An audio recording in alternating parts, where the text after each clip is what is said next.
In this study, before anything else, this point must be made clear as to why the great ulama consider justice one of God's qualities to be a principle among the 5 pillars of religion.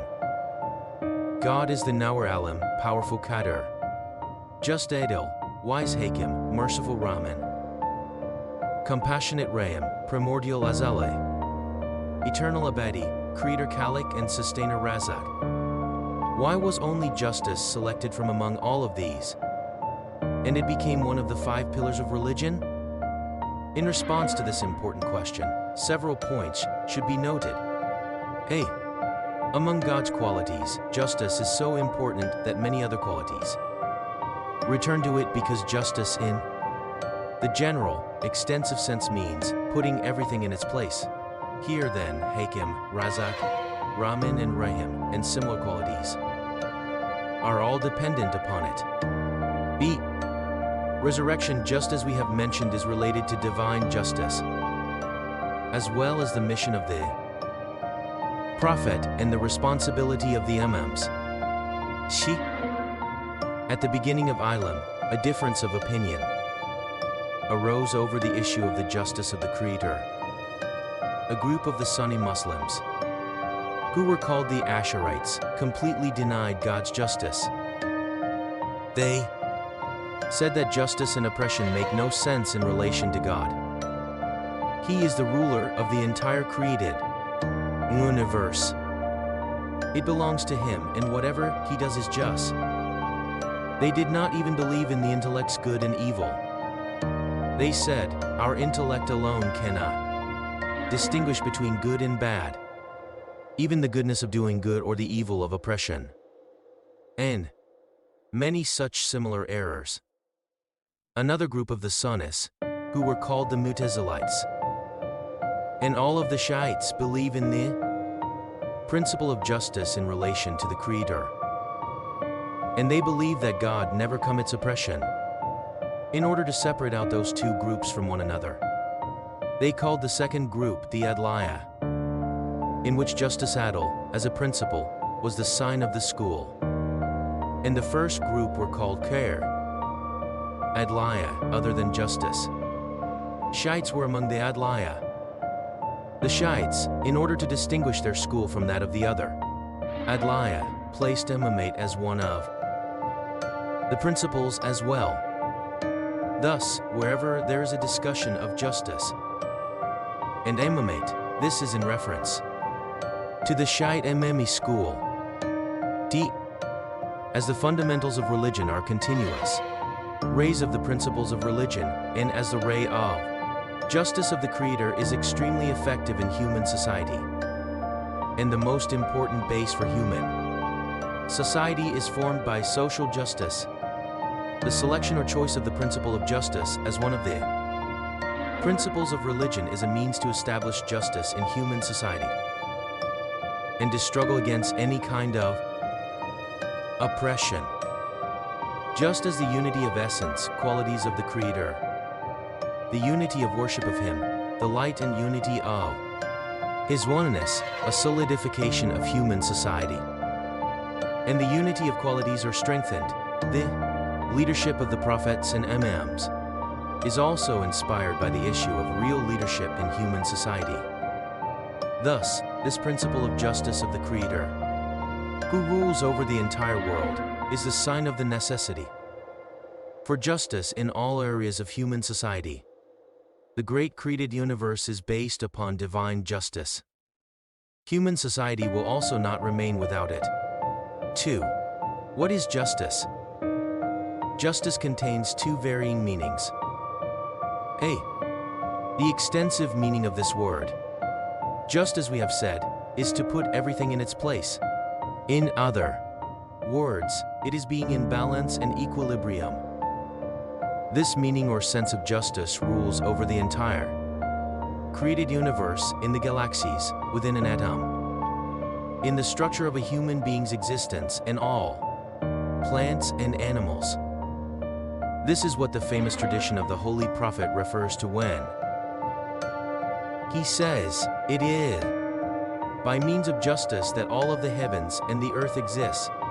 For example, if the powers of attraction and repulsion of the earth lose their sense of balance and one of these two is removed or destroyed, the earth will be drawn towards the sun, set on fire and destroyed, or it will leave its circuit and wander in the endless space of the universe until it is destroyed.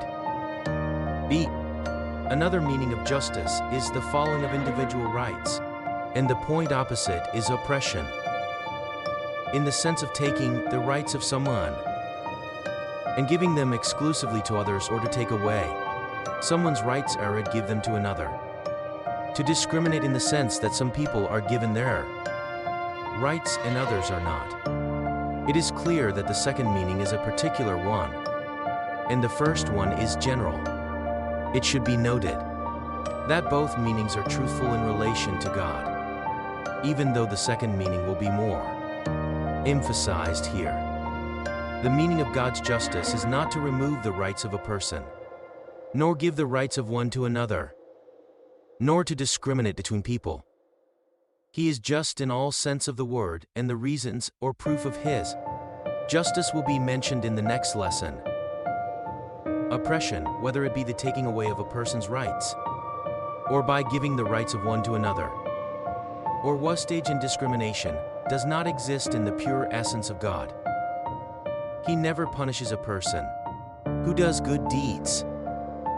He never encourages a person who does evil. No one will be held responsible for the sins of another. He does not burn the wet and dry together. Even if everyone is in error in a large society, other than one person, God separates the accounts of that one person from that of others, and does not punish that person along with sinners. And the fact that the Asherites said, even if God sends all of the prophets to hell, and all of the criminals and sinners to heaven, it is not oppression, is vain babble and baseless. The intellect, which is never polluted with superstition and discrimination, will not listen to these ugly words. 3. The difference between justice and equality. Another important point which should be pointed out in this lesson is that sometimes justice is confused with equality, and it seems that the meaning of justice is that equality should be maintained, whereas this is not so. Equality is not a condition for justice. Rather, rights and priorities must be considered. As an example, justice in a classroom of students is not that they all receive equal grades, and justice between two workers is not that they receive equal wages. Rather, justice is in this, that each student too be graded according to his knowledge and ability, and each worker to be judged according to his work and activity. In the world of nature, also, justice in the extensive sense means just this. If the heart of a whale, which weighs 1 ton, be compared to the heart of a sparrow, which is perhaps not more than 1 gram in weight, if they were equal, there would be no justice. And if the roots of a very tall tree were equal to the roots of a small plant, this is not justice, and is equivalent to oppression. Justice is that every creature receives its rights in proportion to its abilities. Lesson 12. Proof or reason for the creators. Justice. 1. Goodness and evil. We have learned, and it seems that this issue is necessary, that our intellect distinguishes between good and evil to a certain extent. This is that very thing which scholars speak about in ethical terms as goodness and evil. For instance, we know that justice and goodness are good, and oppression and stinginess are evil. Before religion even mentions these things, it was clear to us. However, there are other issues which exist which our intelligence is not sufficient to understand, and we must seek guidance from divine leaders and the prophets.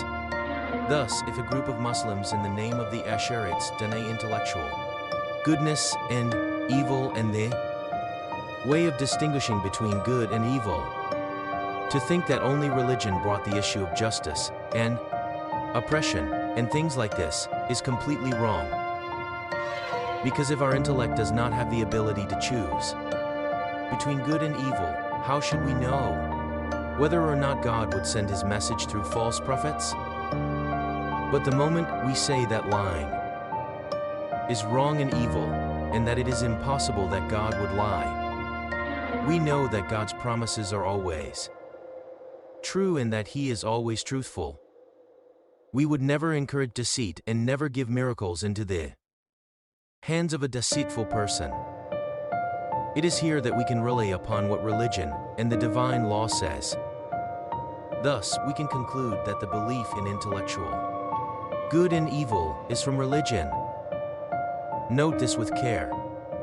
Now, let us return to the proof of divine justice. In order to understand this, we must know what is the source of oppression. 2. Source of oppression. The source of oppression is one of the following things.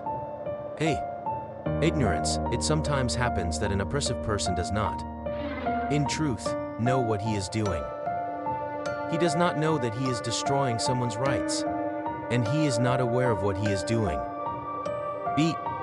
Need. Sometimes a person is tempted to undertake a satanic act in order to attain something that another has, whereas if he were self-sufficient in such a situation, he would have no need to commit oppression. C. Inability. Sometimes a person is not willing to have the rights of another curtailed, but he does not have the power or ability to do anything about it, and without willingness, he commits oppression. D. Selfishness, bearing grudges and seeking revenge.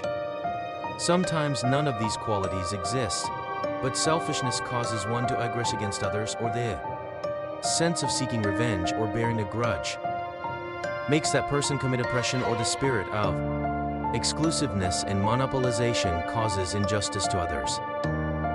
But noting that none of these ugly qualities and deficiencies exist in God, because he is the knower of all things, needless of all things, has power over all things and is kind to all, it makes no sense for him to commit oppression.